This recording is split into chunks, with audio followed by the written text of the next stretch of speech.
മതസൗഹാർദ്ദത്തിൻ്റെയും സർവമത സാഹോദര്യത്തിൻ്റെയും മതമൈത്രിയുടെയും ഈറ്റില്ലമായ സുന്ദര ഗ്രാമമാണ് എരുമേലി.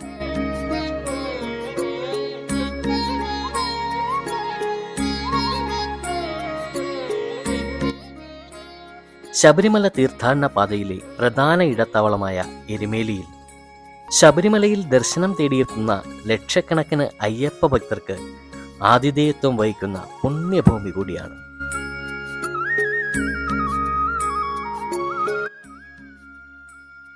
അഹങ്കാരത്തിൻ്റെയും അധർമ്മത്തിൻ്റെയും അസുരചിന്തകളുടെയും പ്രതിരൂപമായ മഹർഷിയെ അയ്യപ്പൻ വധിക്കുന്നത് എരുമേലിയിൽ വെച്ചാണ് എന്നാണ് സങ്കല്പം. എരുമയെ കൊന്ന സ്ഥലം എരുമേലി ആയി എന്നാണ് വിശ്വാസം.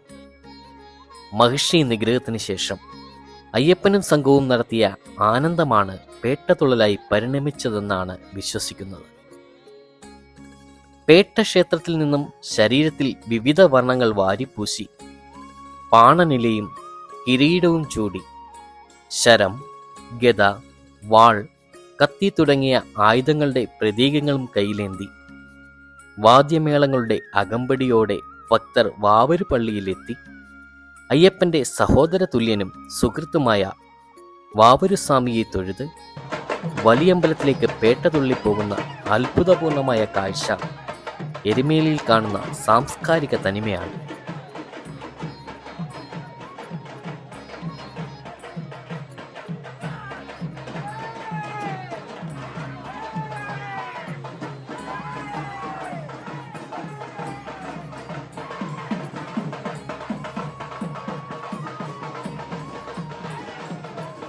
ശബരിമല തീർത്ഥാടനം ആരംഭിക്കുന്ന വൃശ്ചികം 1 മുതൽ മണ്ഡല മകരവിളക്ക് ഉത്സവത്തിന് ശേഷം നടയടയ്ക്കുന്ന മകരമാസം പകുതി വരെയുള്ള 60 ദിവസങ്ങൾ രാപ്പകലന്യേ ഭക്തരുടെ ഈ ആനന്ദ നൃത്തം എരുമേലിയിൽ അക്ഷരാർത്ഥത്തിൽ ഭക്തിസാന്ദ്രമാക്കുന്നു.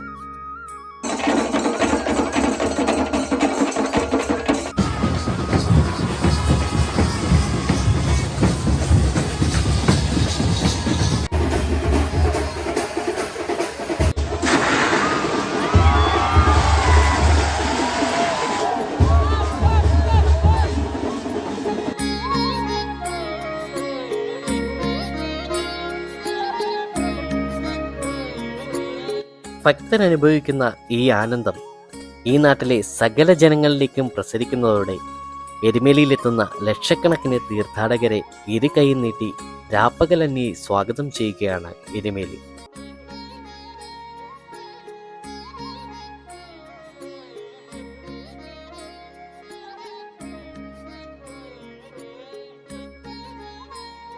എരുമേലിയിലെ പ്രസിദ്ധമായ അമ്പലപ്പുഴ ആലങ്ങാട്ട് സംഘങ്ങളുടെ പേട്ടതുള്ളൽ, ചന്ദനക്കുട മഹോത്സവത്തിന് ജാതിമത ചിന്തകൾക്കതീതമായി ലക്ഷക്കണക്കിന് ഭക്തരാണ് എരുമേലിയിലെത്തുന്നത്.